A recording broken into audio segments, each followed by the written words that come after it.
Ay, magandang gabi mga boss, mga kamping.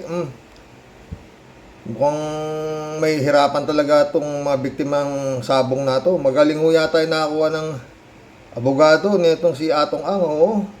Ha? Meron itong 117,337 views. 117, oh. Di marami na siguro nakapanood dito. Tumataas pa, oh. O, 117,621 na, oh. Maraming may interest dito sa ano na to, no, mga friend. Ha? Tignan natin yung mga ibang comments dito. Kung malinaw ang isip kahit saan tignan, si Atong Ang mastermind. Yan ang mga niya. Ang hirap din maging abogado. Pipilitin mong baluktutin ang tuwid sa ngalan ng pera, pera, pera. Mga ganyan ang mga comments dito eh. Oh, mga boss. Ha? Pero pakinggan natin si attorney. Ha? First of all, he's quite relieved by the formal filing of charges against him. Kasi all this time, para kaming binubugbog sa dilim, ano? Hindi namin pwedeng sagutin dahil wala naman kaming nakikita. Mukhang magaling to. May mga binubugbog pa sila sa dilim. Mukhang nagdilim na lahat yung biktima ng mga sabongero na yun. Talagang wala na. Puro dilim na. Sa ilalim na ng dagat eh. Kahit na ho ngayon, hindi namin nakikita yung mga papeles na ifinail laban sa kay Mr. Ang. Pero nevertheless, dahil ngayon, officially, binabanggit siya ng Department of Justice at sinasabing may mga papeles na ifinail laban sa kanya, yung mga biktima ng mga pamilya ng mga sinatawag na missing sabongero. Nagkaroon kami ng pagkakataon na masagot kung ano man yung mga akusasyon na ibinabato sa kay Mr. Ang. Yun lang po ang pangsuelo namin sa sitwasyon na ganito. Opo, pero paano nyo maka-counter, Attorney Gab, yung aligasyon ni Patidongan? Kasi hindi naman ipinagkakailan na talagang tao niya dati si Patidongan. Ano bang sinasabi ni Atong Ang na Galing ni Alvin at Chico eh. sinungaling itong si Patidongan? Ito si Patidongan, matagal ho na nagsimula ho yan na parang security guard. Yung tinatanong si attorney kung sinungaling si Patigongan. Yung sagot mo malayo eh. Tinatanong lang ni Alvin at Chico, ibig niyo palabasin sinungaling mo si Patigongan. Ito yung explanation nitong si attorney nito. Sa isa sa mga farm ni Mr. Ang. Magaling ho yan magtrabaho. Magaling kumbaga sa usapan natin, makasipsip sa amo. At napabilib ho niya si Mr. Ang. Nakakaabot ho yan sa halos kataas-taasan, pinakatuktok ng mga positions. Oh, di naamin mo attorney na talagang maraming alam ito si Patigongan tungkol kay Atong Ang, di ba? Napabilib nga niya, di lahat na kaya nga sabi ni daming pera na binigay dito. Pero hindi ako naniniwala, attorney, na ganun katanga si Atong Ang. Wais yan. Di ba? Kagaya rin nung nangyari na napabilib niya lahat ng mga presidensya. Napabilib niya si Erap. Walang gumalaw sa kanyang presidente, maliban dito kay PBBM. Wala sa lahat ng kaso niya, areglado di ba? In the sense na alam na nga ni Digong na siya ang promotor ng mga illegal na sugal. Siya pa ang pinatawag ni Digong na parang mamahala sa mga sugal. Di ba? Kaya mas baka talagang magkapareho sila ng amo niya, si Atong Ang magaling si Atong Ang na magaling magsipsip sa mga dapat sipsipan, di ba? Come to the point, pati nga mga general na utusan na itong sindikato na ito, ituloy mo. Si Mr. Ang. Dahil mapagkakatiwalaan talaga at mapagpakitang gilas yan si Julie Patidongan. Parang si Atong Ang lang din, di ba? Napagtiwalaan din ng papakitang gilas kay Duterte, di ba? At tumipak naman, di ba? Yung weteng, wala nang weteng. 2 balls na ngayon, buong Pilipinas. Iisa lang ang bola ng weteng. Dati may bola sa dito, Alicia, Santiago, lahat may bola eh. Kanya-kanyang bangka ang weteng. Ngayon, isa na lang ang bangka. Kaya lahat, simot eh. Simot. Lahat, pasok. Siyempre, sa laki ho niyan, lahat ng dapat malangisan hanggang sa taas, hanggang sa kapulisan, hanggang nalabibigyan. Oo. Pero yun nga, dati hinuhuli ho yan, mga kobrador ng weteng. Ngayon hindi na ho hinuhuli. Malaya na sila. Oo. At pinahirapan pa ang weteng. Dati 37 lang ang number niyan, ngayon ginawang 40. O, tuloy. Lumiit pa ang tatamaan, ha?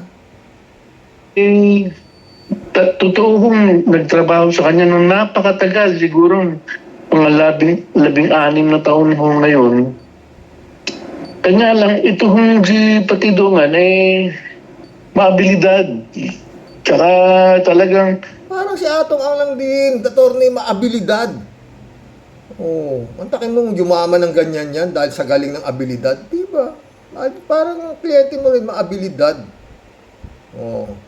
Kaya lang, come to the point na nga, yan na. Sobrang galing na at sobrang dami na ng kanyang mga nalalangisan, wala na siyang takot na, yun nga, ayon kay Patigongan, magpapatay ng tao. Tuloy. kaya niyang paikutin yung mga amo niya. At Parang si Atong ang din, napapaikot niya yung mga, kaya niyang paikutin si Duterte, napaikot niya yung mga generals, mga ano, ganun, di ba? Oh, pinanood lang niya siguro nito si Patigongan, yung galaw ng kanyang amo at kanyang inidolo. Tuloy. tinatakot niya pala yung mga tao niya na kailangan siya respetuhin bilang tratuhin na bilang boss nila. Hindi naman ho nalalaman. Ganon din naman si Atong. Sinasabi niya nga, di ba? Pag hindi kayo huminto ng ganyan, may kalalagyan kayo, o di ba? Nakatelevise si Atong. Pag hindi kayo huminto diyan, o kakalagyan kayo, nagbanta si Atong, attorney. O, tuloy. Ni Mr. Ang dahil sa karamihan din naman ng kanyang iniisip at kanyang inaasikaso. Opo. Kaya ho si Patidongan, kumbaga, patagal lang nakapagpapatakbo ng kung ano-ano doon sa loob ng organisasyon ni Mr. Ang. Niniwala ba kayo mga ka-warrior? Sinasabi itong attorney na si Patigongan na ang nag-uutos. Ewan ko sa attorney. Ako bilib ako sa mga abogado. Pero pag mga abogadong kagaya nila mga binabaluktot ang batas, alam na alam mo naman. Pwede ba namang palalabasin mo, attorney, ang mastermind si Patigongan? Tuloy mo. So ang position Attorney Gab ni Atong Ang ay ang pagpatay sa mga sabungero ay pakanalang lahat ni Patidongan at ng grupo niya at hindi alam ni Atong Ang kung hindi umabot kay Atong Ang pag-utos kasi ang pinapalabas ni Patidongan, utos ni Bus yun eh. Ang sinasabi naman ngayon ni Atong Ang ng kliyente mo, hindi wala akong kinalaman dyan, sa kanya lang yan, siyang nag-utos niyan. Totoo yun, Alvin. Siyang talagang nagpakana ng lahat na yan. Alam nyo, sa Mga ka-warriors, hindi ko tayo abogado. Pero itsura ng depensa na to, nitong abogado na to, pag ito lumusot, pinakamagaling na abogado para sa akin, sa buong mundo. No? Mantakin mo yung amo, walang alam. Ewan ko, attorney. Tuloy mo. negosyo ni Mr. Ang na napakalawak, marami yung magagawang maliliit na negosyo. Makapag-ooperate ho talaga si Patidongan na hindi nalalaman ng mga nakakataas sa kanya. Dahil nakakalat ho yung mga negosyo kung saan-saan. Mayroong Santa Cruz sa Laguna, mayroong Lipa sa Kaya pala pinagdudukot yung agent, isabong agent, dinukot sa bahay niya mismo. Dinukot. At wala nang nakita. At ang mga dumukot, sabi, pulis ba o NBI kami? Pinasok, tapos yun nga, may dala warrant, hindi naman pinapakita, ginaganon lang daw doon sa harap to nung mga pamilya nung araw nung dinukot to yung, ewan ko ang pangalan nun. Oo. Dinukot, oo. Tapos wala na, pinatay na. O, tuloy. Sa Batangas. Lalo na po, nung nagkaroon ng isabong, nung panahon ng COVID, talagang zona libre mo si Patidungan na pumaraan ng kung ano-anong mga negosyo na pangyayari sa ilalim ng organisasyon ni Mr. Ang. So ano po sa Kaya palagay kung- ninyo, Attorney Gab, ano po sa palagay ninyo ang motibo? Ano ang nagmo-motivate kay Patidongan na inguso ang kliyente po ninyo? Palagay ko, Yan, ganda ang tanong ni Alvin, Anong motibo ni Patigongan para inguso si amo ninyo, yung kliyente ninyo? Tuloy. po kasi, nung late last year ho kasi, itong si Patidungan at kanyang mga kapatid, medyo nabisto ng mga pulis. May pangyayari ata na nahuli sa CCTV. Nung maramdaman ho niya na parang sumisikip na yung mundo niya at yung kapatid niya, ginuso niya yung mga amo niya para sa ganon, madaling nga naman siya maka-eskapo.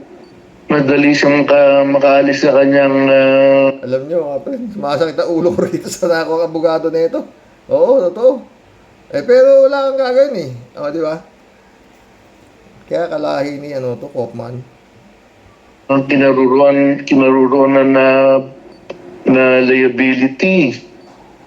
Naawa nga ako dun sa mga pamilya ng sabongero, gawa ng sila ngayon ang ginagamit niya, kinukuha niya yung simpatya ni Pero alam niyo to sa nangyayari to, mga friend. Ang napabuti rito, kung may mangyayari yung mga umatras na nabayaran. Oo, sinasabi naman nila, dati mahirap, biglang nakapagpatayo ro ng apartment o nakapagbahay, ganun. Dahil saan kan man sila kukuha ka ng pera, baka yun yung mga naareglo nung sindikato na to, na umatras na sila. Ngayon, dumiretso sila. Yeah? Dahil wala na silang pag-asa kaya sila nakipag-areglo na So be it na ngayon.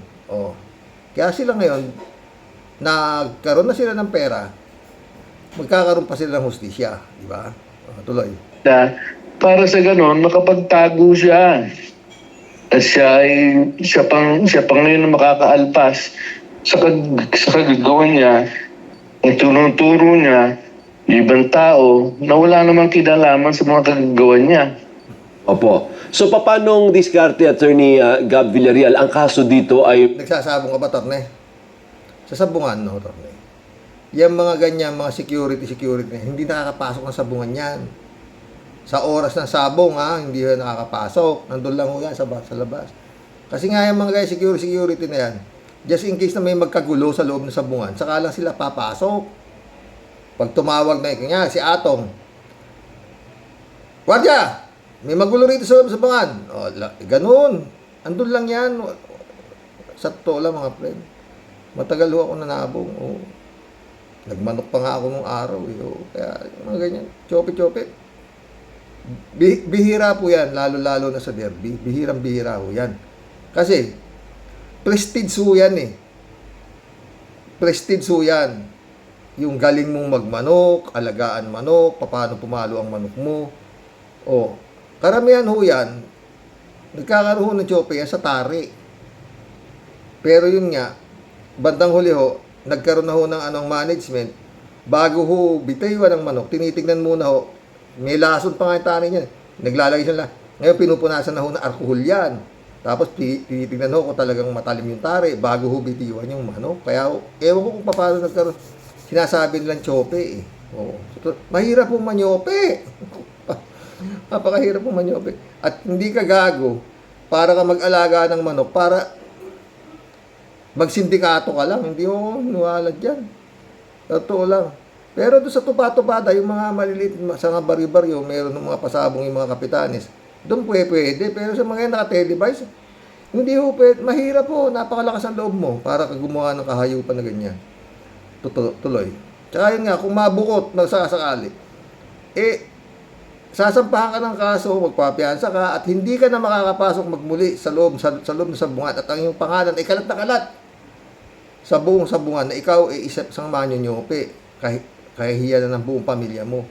Oh, yung manyo-nyope, parang ang katumbas po niyan, magnanakaw. O, tuloy. Karamihan nga dyan, binubugbog. Pero yung patayin, at ganyan, sakalin ng tie wire at iblog, wala hong ganyan. Ngayon lang ho nangyari yan. Tuloy. Murder, naku, mabigat po. Ano po? Pag ito ay naisampa sa korte, paano bang sistema niyan, attorney? Kwentuhan niyo nga kami. So, bibigyan din naman kayo ng pagkakataon na sumagot, di ba? Pag sa piskal. Tapos, pag sabi ng piskal, mukhang may basis, isasampa yan sa korte. Ganun nga po. Tapos, Sa totoo lang, Sige, tuloy mo. go ahead, Alvin. Hindi, yung sinasabi kasi nila, non-bailable pag mga ganyan yung kaso. O handa ba kayo sa posibilidad na yung ang kliyente mo ay makukulong? Yan. Sino mabubulok? Sana naman huwag naman mangyayari yun. Ang mangyayari ho dyan ay sa ngayon, may mga papeles na ipinail sa Department of Justice. Hindi pa ho namin nakikita. Hindi ko nga alam kung ano talaga ang mga nakasaad doon sa papeles na yun. Pero yung nasabi nga sa dyaryo at sa media na meron daw kasamang murder. Gusto ko lang sana Multiple murder, attorney. Hindi lang basta-basta murder. Multiple murder. makita yun. Assuming may ganun, mapupunta yun sa Department of Justice, sa mga panel ng prosecutors. Tapos ang mga prosecutor ay mag-i-issue ng natawag na subpoena dun sa mga tao na mga isinangkot dun sa charges na yun. Kung may murder man dun, kasama dun sa murder. Yun ang mga taong nasubpina, pasasagutin mo yun. Pasasagutin sila. Kung anong kanilang pananaw, anong kanilang paliwanag, kung bakit hindi sila dapat pailan ng kaso ng murder. Paglagay mo na sa korte. Opo. Kung mapatunayan nila sa piskalya na talagang wala silang kinalaman diyan sa mga pinagsasabi ni Patidongan, then sa piskalya pa lang maabsuelto na sila. Opo. And Kung hindi man sila Kung mapapatunayan,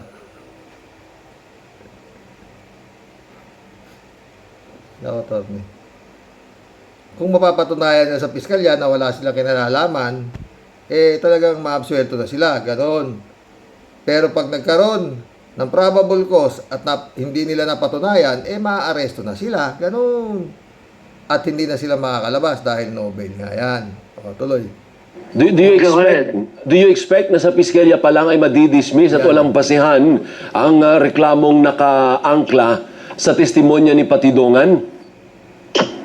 Alvin, alam mo, hindi ko pa nakikita yung papeles, hindi ko pa nakikita kung anong ebidensya ang pinipresenta nila. Hindi natin matatansya yan hanggat hindi natin nakikita kung ano yung charges. Opo. At kung ano yung ebidensya na ipinipresenta nila. Sa ngayon, wala akong nakikitang ebidensya na ipipresenta ni Julie Patidongan. Ano po? Sa totoo lang, ang pinakahuling alam namin na nangyari dyan ay yung dalawang kapatid ni Julie Patidongan na nasa labas ng bansa. Ang pagkakaintindi namin ay nagtatago. Gawa ng yung isa ay yung nakuna ng litrato na nagwi-withdraw dun sa ATM. Nung isa sa mga sabungero. Oo, tama. Isang sabungero. Yung isa naman po ay Sabi ni Patigongan, attorney, yung kliyente mo raw ang tumulong dyan sa dalawang magkapatid na yan para makalabas ng bansa. Kasi nga marami siyang kakilala. Nung malay niyang mga kapatid na yan para yung isa nga gamit pa, peki pa yung passport O, di ba? Hindi yun ang pangalan niya. Yung isa naman, may warrant of arrest. Paano nakalabas ng bansa? Kung hindi malakas ang nagpalabas sa bansa, nako, tuloy. may conviction sa robbery. Oo. Dati naman kasi yung Manta kayo, may conviction, nakalabas ng bansa. Napakalakas ng nasa likod niyan. At yung isa nga, gamit na passport, hindi niya pangalan, torne. At ang sinasabi ni Patigongan, si Atong ang tumulong para yung mga kapatid na yan, makalabas nga ng bansa. O, tuloy. sindikato yung magkakapatid na Patidongan, tsaka iba pa, na mga robbery ng bangko at hold up ng ng taxi. Opo. Ito, bigat ang kaso ha. Nakalabas ng bansa, nagnakaw sa bangko at saka nang-hold up ng taxi. Ay, attorney. Ewan ko sa'yo. Tuloy. Nahuli mo yung dalawa, na umiskapo, nahuli, binalik dito. Pero hanggang ngayon, wala rin kaming nakikita. Ang problema, attorney, paano naka-escapo yung dalawa na yan sa ibang bansa? Kung hindi kay Atong ang lumakad niyan, sino tutulong dyan?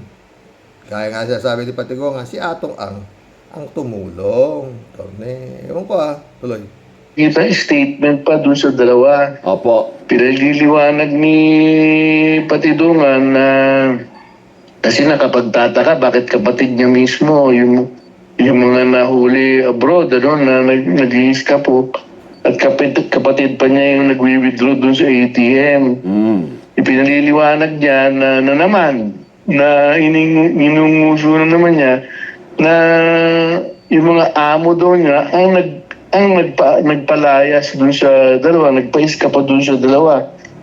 Isang bagay na parang napakahirap po paniwalaan. Okay. So, ang ano dito, Lalo namang napakahirap paniwalaan, attorney. Kung naka-escapo yung dalawa na yan na walang tumulong. Attorney. Tuloy. ang issue ninyo, yung kredibilidad ni Patidongan, kumbaga hindi dapat pinaniniwalaan ng mga taga-DOJ yung kredibilidad ni Patidongan, attorney. Hindi lang po yun. Dapat po mahanapan nila ng ebidensya si Patidungan. Hindi yung salita lang. Sabi nga ni Justice Remulla, attorney, napakatibay ikaw na ebidensya. Di ba? Di ba nanonood ng balita, attorney? Yan sabi na ni Justice Remulla na napakatibay ng at sabi ni Justice Remulla, yung mga ginagawa niyong mga salita-salita na yan, natural lang yan. Dahil, yun nga, sabi ni Justice Remulla, na sa dami ng pera ni Atong Ang, they can hire the best lawyer money can buy. Diba? Tuloy. Hindi po yung salita lamang. Dahil kung salita lang naman, di kahit sino mong marites. Maraming ang ebidensya na Ang dami ng mga ebidensya. Pinailan na nga mga Bren. At yun nga, nagkaroon na ng preventive suspension 90 days. Yung mga pulis na 12 na mga opisyalis, nagkaroon na preventive suspension. Oo. Pero may action na doon sa mga pulis. Si Atong Ang napaila na rin ng kaso, no? Pero kailan kaya yung magiging action, no? Hindi magsalita. Tama naman, ano? Isa na lang, attorney. May kaba po ba ang iyong kliyente, si Atong Ang, na ang isyong ito ay mahahaluan ng politika? At kung meron man, ano ang pakiusap ng inyong kliyente? Dati na pong, alam naman po ninyo, si Mr. Ang dati nang nadadawit sa mga usapang politika. Umaasa po sana kami na itong bagay na ito na nangyayari, huwag naman sanang mahaluan ng politika kung talagang ang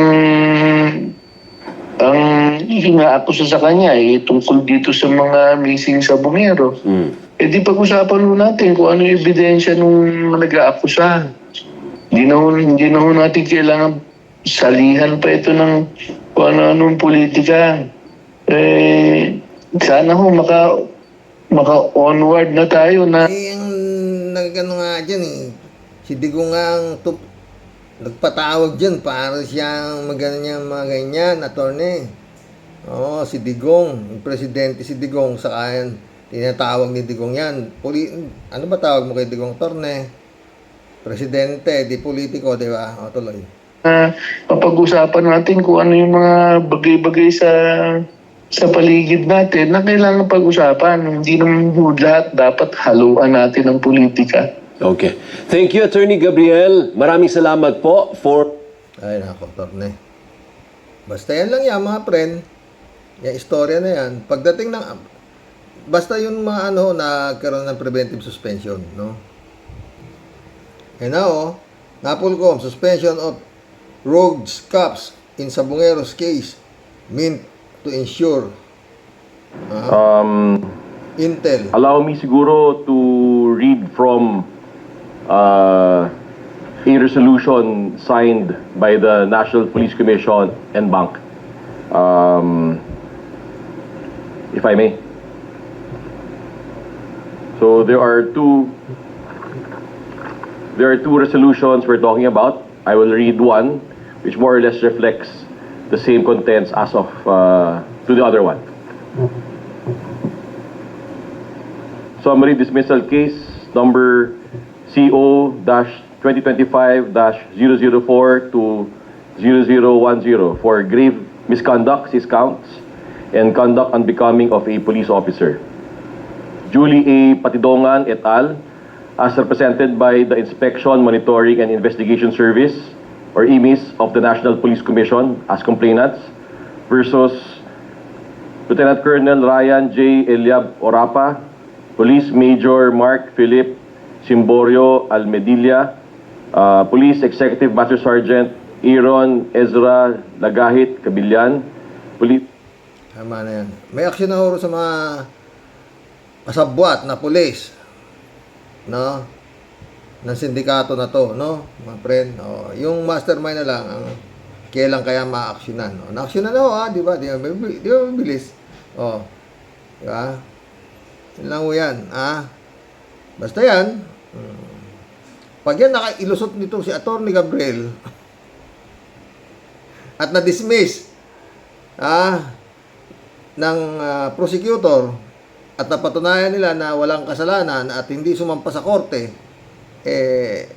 magpapalit na ho ako ng content. Ang inang yan. Pupugong biyero na ako. Magkulab na tayo mga boss. Abe, ba't di ka magpapalit ng content? Saka nakakita po tayo na whistleblower, siya magiging mastermind.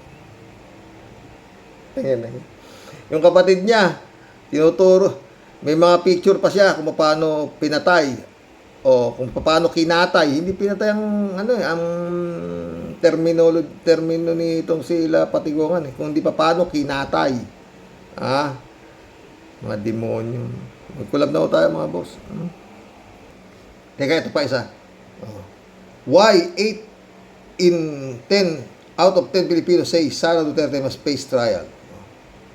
Breaking news to. Saan to? TikTok yata to. Why 8 in 10 Filipinos say Sara Duterte must face trial. A fresh survey reveals a strong majority of Filipinos want Vice President Sara Duterte to face an impeachment trial, despite a recent Supreme Court decision that nullified the House-filed articles of impeachment. According to a July 12 to 17 Okta research poll involving 1,200 respondents, 80% of Filipinos agree that Duterte should answer the charge. Tangin ng mukha yan, no? Yan ba naman, no? Diyos ko, yung mukha niya, no? Taragis.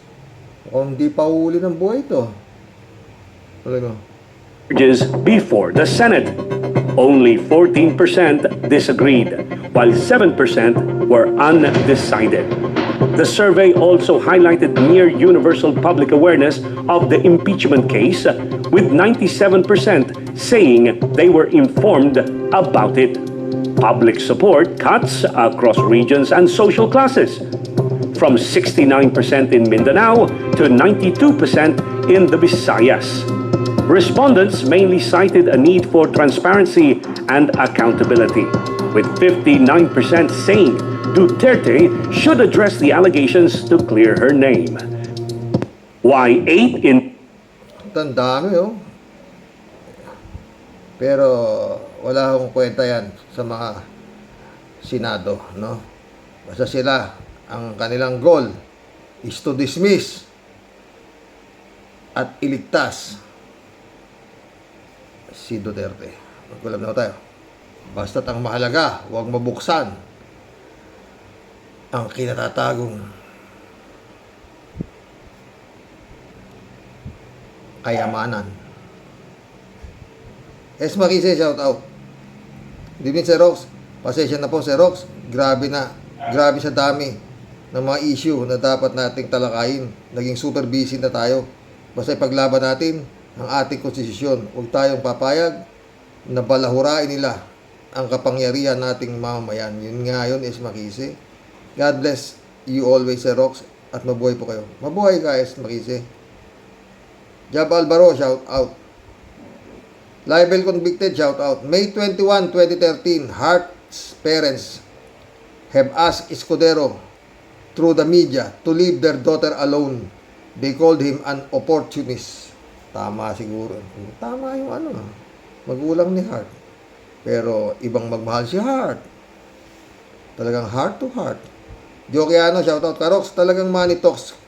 Kaya naleletse ang bansa. Madami ang sakim sa salapi. Tama ka dyan. Sabi ni 3J Shop. Masyado kasing makinang ang salapi. Kaya nakakasilaw talaga. Totoo yan, 3J Shop ka.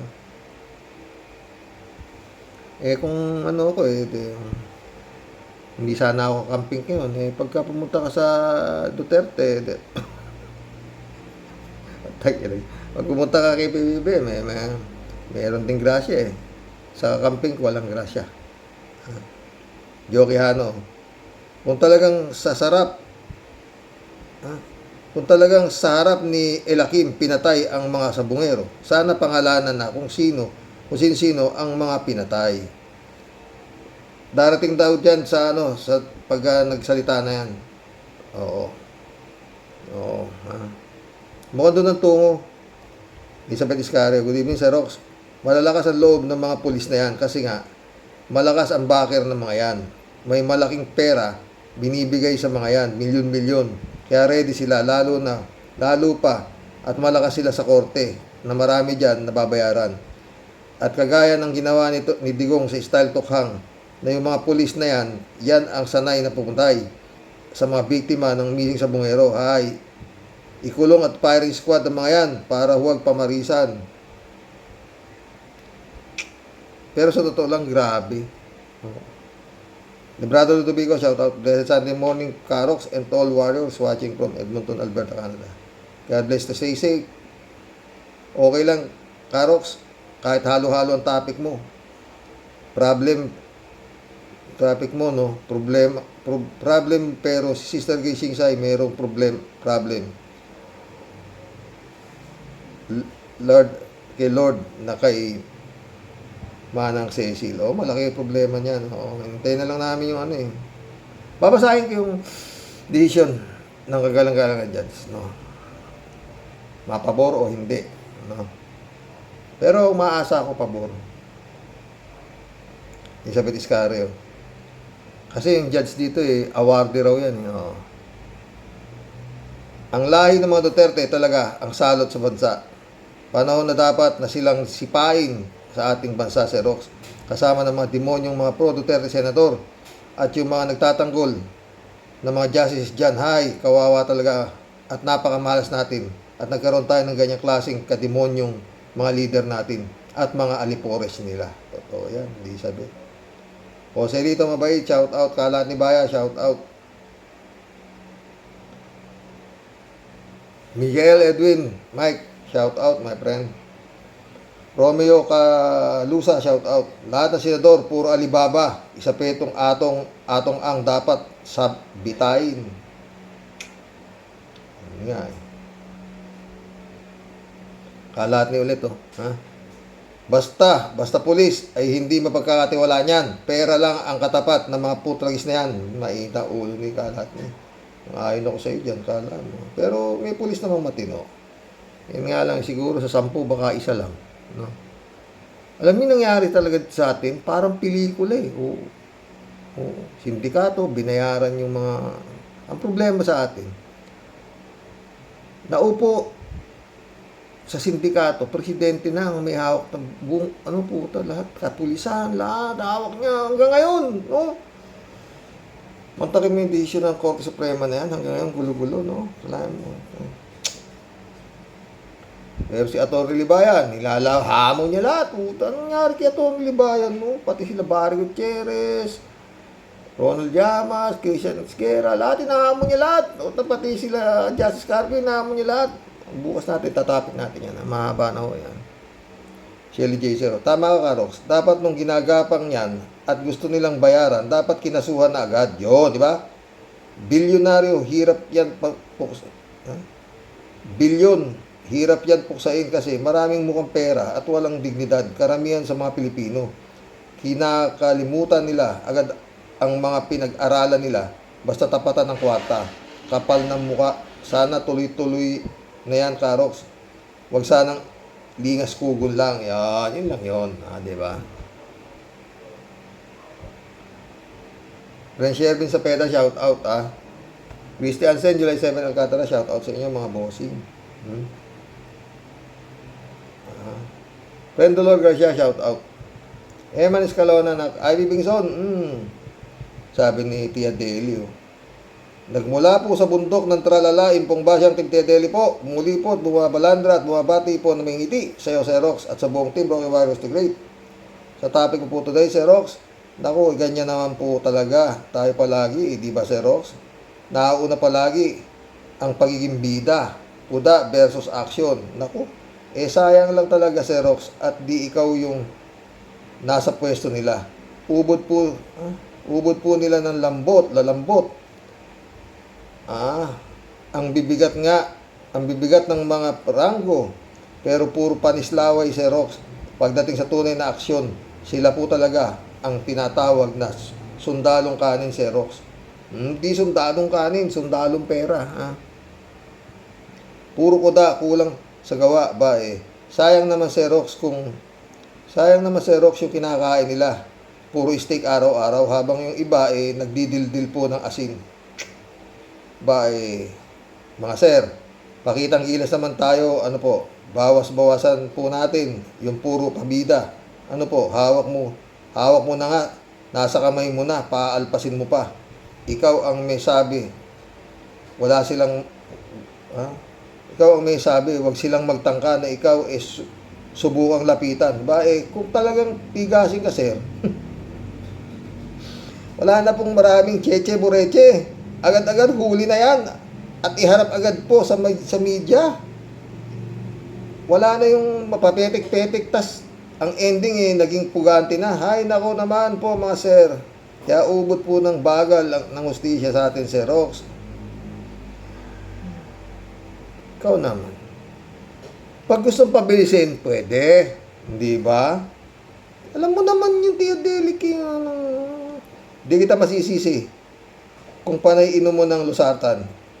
Yung akala mo okay na sana, pero puro palaging walang kamatayang dear Ate Charo palagi ang umpisa. Ay nako, mga buwisit. At least, Xerox, doon sa Pugong Biyahero.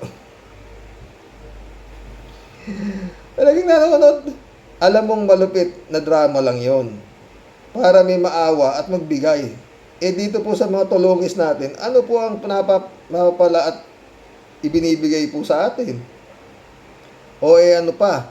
Di puro pampainit lang po ng ulo at puro pang atake di pataranta. Ewan ko sa inyo, mga buwisit. Kung di nyo kayang gawin ang mga trabaho ninyo, magsilayas kayo dyan. Katipunera ng Cavite, masyado na pong tinotob. Ay, ako. Mga udas, marabas, estas, mga leche, inam. Galit talaga yung katipunera ng Cavite. Ted, ang sakit, sabi ni Ted, ang sakit sa taingang pakinggan ang statement ni General Karumihan. Kalinisan, binabribe pala siya. Bakit nga ba hindi niya kinasuhan? General Karumihan, kalinisan, Ted. Ikaw naman, Karumihan. Shelly J. Sir, shout out, Mukhang unti-unti nang namumulat ang mga taga Davao, Karox, Sana nga, lutong ng PI ni ate, Lutong, di ba? 3JC ulit, Xerox, naintindihan ko si nanay sa salita niyang Bisaya. Pero di ako believe kay nanay kasi believe pala siya kay Digong. Si Digong nga ang puno tulo ng lahat ng ito. Si Digong ang nagpalaki sa mga anak niya Kaya ganyan sila. Mas masahol pa. Mas masahol pa nga kay Digong. Di ba? Ulul talaga. Mundo Cheng, oh. Itong mga inutil na nasa Senate President, itong mga inutil na nasa Senate President na masyadong bilib sa sarili, akala mo si Balagtas na malamakata kung magsalita. At ito pang isa sa mga nasa Supreme Court, akala nila kung nasa gobyerno kayo, pwede na kayong gumawa ng batas. Bakit? Nasa batas ba na okay sa kayong gumawa ng sarili ninyong batas? Nasa batas ba yan pag SP ka, okay kang gumawa ng batas? At kung nasa SC ka naman, okay rin gumawa ng batas. Dapat nasa gitna lang kayo, mga inutil, binabaliwala nyo ang totoong at tamang batas. Mga PI kayo, mait ulo ni Christian Cheng. Pastor Jun Lagon, shout out my friend. Mundo ulit, oh. Si Atong ay may kasong illegal detention na Nobel. Nobel yan. Di ba bakit nasa laya pa? Abe, ewan ko nga eh. At ayon kay Remulla, ay talagang napakabigat at reliable ang mga ebidensya. Hindi kagaya sinasabi itong attorney ni Atong Ang, wala pa raw silang nakikitang ebidensya. Mundo Cheng ulit. Dapat lahat ng mga nalalapit sa iyo para bayaran ka, ay dapat doon pa lang, ay hinuhuli na ng mga yan. Diba? Ay, general karumihan, ay kalinisan naman. Ganun dapat. Si Pisa Bonao, good morning po kuya at sa mga mahal na po sa buhay at mga kawaryos. Kuya, sa homily ni Father, sabi daw ni PBBM sa sona niya, mahiya naman kayo, pero kung ang daw ang magsasalita, matakot naman kayo. 3J Show po. Hello Sir Rox. Di ba sabi ko naman, may makukulong dyan sa issue ng Sabongero, but not Atong Ang, North Quezon B ang makukulong. Yung mga soso persons lang, maliban na lang talagang matino ang investigasyon dito at walang halong bayaran. Talaga yun ang mabigat doon. Yung matinong investigasyon, DJ Sir Rox, ang daming commercial ng vlog mo. Kaya skip ko kadalasan. Mag-login naman ako sa laptop ko eh. Didiretso. Kahit super habang commercial, okay lang. Dahil nakapakinig na ako sa iPhone ko kahina. Sana malaki rin ang sweldo mo kay YT. Paano lalaki yan eh? O, diretso na kita. $4. Ito, 4-3, ganyan. Itong isang vlog na ganito. Oo. Di nga to mundo ko eh. Buti nga naging magkakaibigan tayo. Si Grace Chingsay ang target nitong, kaya ako napunta rito, itong demonyong nasasaniban na hipag ko, no? KJ Siopol ito. Yung issue sa Bungero, Sir Rox, naku, matagal pa yan. Ang kailangan natin, para talagang ma-solve yan, isang honest to goodness na gobyerno. Di rin naman imposibleng makamit ng mga biktima ang katarungan kasi ang Diyos na siyang kikilos. Maghintay lang tayo sa galaw ng Panginoon. Praise the Lord, mga biktima. Mary Lebron, shout out. Alberto Olaero.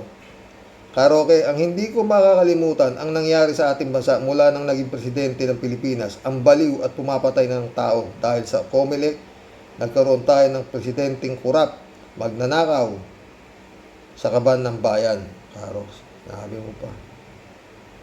Marilo Pabian, no?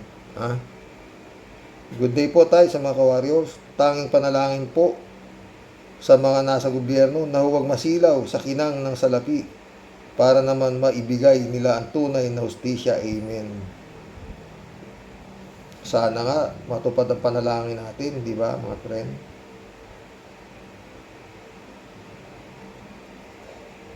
Mission accomplished, mga boss. Hanggang bukas po muli. Oo.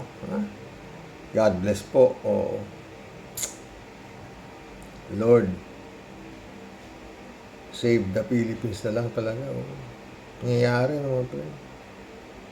Takin mo yung abogado ni Atong Ang, mga matibay ha, tibay din ang ginagawang mastermind yung tauhan ni Atong. Puta, sa libro yan meron, ha? Ay, nako, ewan. Sige po, hanggang bukas. Magandang gabi, mga boss.